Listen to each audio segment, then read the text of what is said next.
Miss হবে না আপনার পছন্দের টিভি শো। দেখুন জি5 অ্যাপে একদম ফ্রি। দেখো, একটা কাণ্ড হয়েছে। প্রফেসর ক্লাসে গিয়ে দেখেছেন যে ধানসড়ি নাচছে। ধানসড়ি ব্ল্যাকবোর্ডে প্রফেসর সেনের একটা ছবি এঁকেছে, যে ছবিটা খুব অপমানজনক। স্যার, এখনো বোধহয় ওর হাতে চকের দাগ আছে, আপনি দেখতে পারেন। না না স্যার, আমার হাতে তো কোনো চকের দাগ নেই। আপনি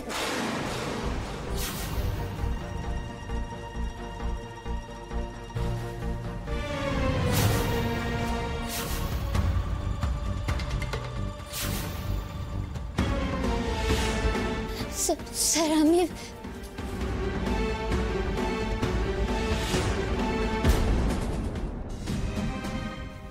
এর লাইকা তুমি আমার লোকে বন্ধুত্ব করছো।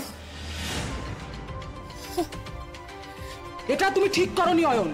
আমরা কিন্তু সাক্ষী আছি, যেটা সত্যি সেটাই বলবো। সত্যি বলবে? বলো, তাহলে এরপর তোমরা কেস খাবে।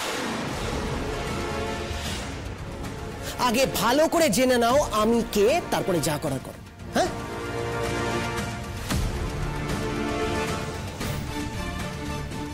ধানসিঁড়ি চক্রবর্তী, প্রিন্সিপাল আপনাকে ডাকছেন, এক্ষুনি আসুন।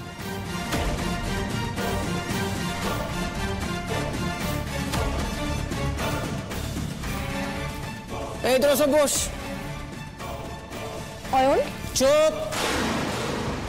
একটা কথা বলছি, সবাই কান খুলে শুনে নে। তোরা সেটাই দেখেছিস যেটা আমরা বলেছি, ঠিক আছে?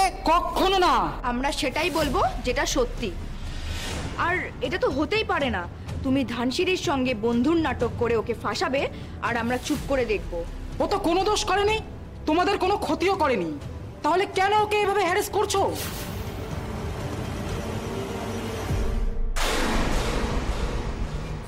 কলেজে আসতে হবে কেন? তুমি এসো না একবার, দরকার আছে। কি হয়েছে স্যার, প্লিজ বলুন। না, সমস্যাটা তেমন কিছু না। সমস্যাটা ফোনে বললে যদি সমস্যাটা মিটে যেত তাহলে ফোনেই বলে দিতাম। বলছিলাম স্যার, ময়না মানে ধানসিঁড়ি, ওর শরীর ঠিক আছে তো? এটা মেডিকেল কলেজ রোদ্দুর। যদি শরীর খারাপ হতো তাহলে হয়তো তোমাকে ডাকতাম না, আমরাই চিকিৎসার ব্যবস্থা করতাম। ভেরি সরি স্যার, আসলে টেনশন থেকে কথাটা না বেরিয়ে গেছে। আমি এক্ষুনি আসছি স্যার, এক্ষুনি আসছি। কলেজে আবার কোনো ঝামেলা হলো নাকি?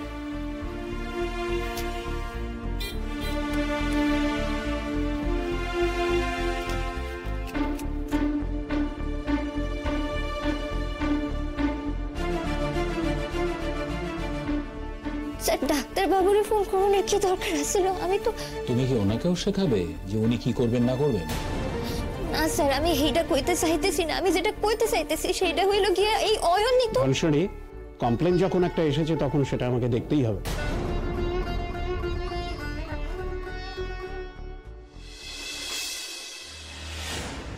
স্যার আসবো? আরে এসো এসো এসো রোদ্দুর, স্যার বসো বসো। ইটস ওকে স্যার, বলুন স্যার। তুমি কি কাছাকাছি ছিলে?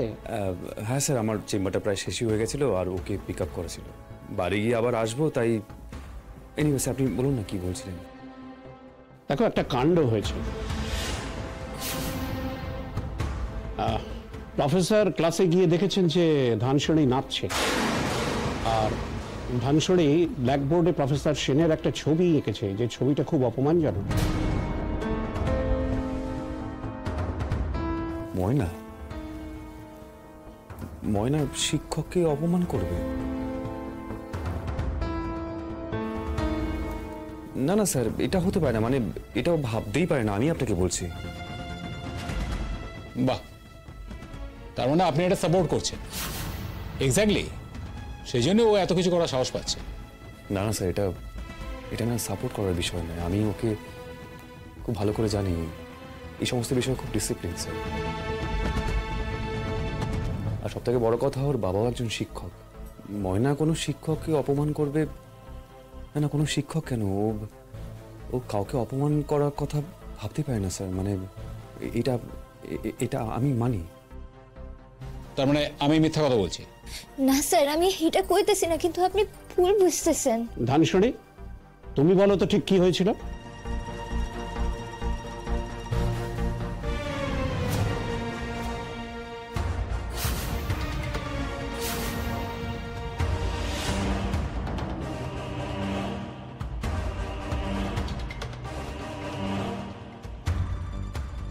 স্যার ওই অয়ন বলে ছেলেটি কিন্তু কালকেও গন্ডগোল করেছে, মানে ওর সঙ্গে আমাকেও বলেছে কিন্তু।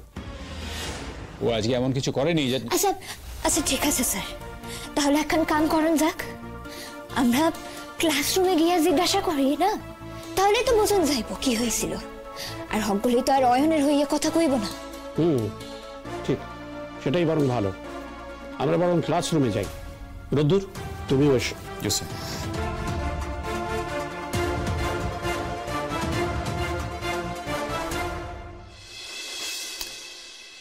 কি বলছি আমি, শুনছো? আরে শুনবে তো কি বলছি। বলছি দেখো, যা হবার তো হয়ে গেছে, যা হবার। হ্যাঁ, আর তো ওটা ভেবে কোনো লাভ নেই। এবার খেতে চলো, ওঠো, নাও খেতে চলো। আচ্ছা ময়না না হয় একটা ভুল করেছে, আমি মানছি, কিন্তু দোষ কি তোমারও ছিল না? আমার দোষ? আমার কি দোষ শুনি? ও মা, তোমার কাগজপত্র তুমি নিজে সামলে রাখতে পারোনি, সে দোষ তোমার নয়, আর দোষ হলো ওর।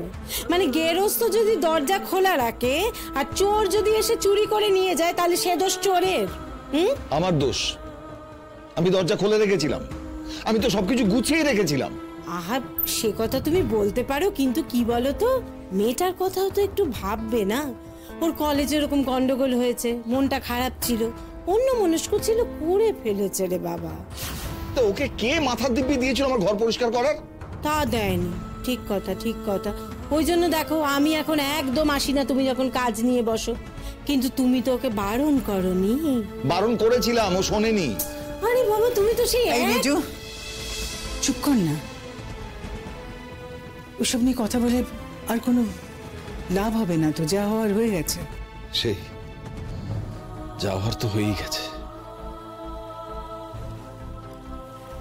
যা হওয়ার হয়ে গেছে ঠিকই, কিন্তু সেটা খুব ক্ষতি হয়েছে দীপ, আমি জানি। আমি তোমার একটা কথা বলি, আমি বলছি কি দেখো, নিজের অবশ্য ময়নাকে যদি এবারে নিজের লোক বলে তুমি মনে করো না, মানে আমি বলতে চাইছি দেখো, নিজের লোকেরা যখন কোনো ভুল করে, তাদের জন্য যখন কোনো ক্ষতি হয়ে যায়, মানুষ কি করে? রাগই তো করে। রাগ করাটাই তো স্বাভাবিক।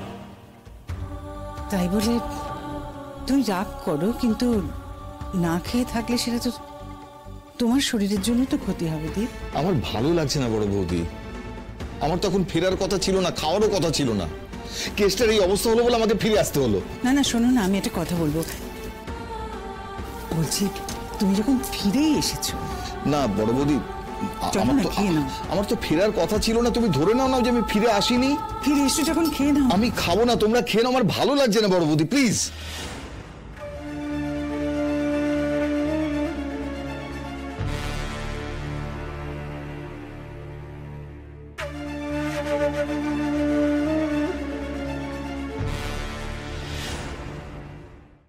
জি5 ডাউনলোড করুন আর সব এপিসোড দেখুন একদম ফ্রি।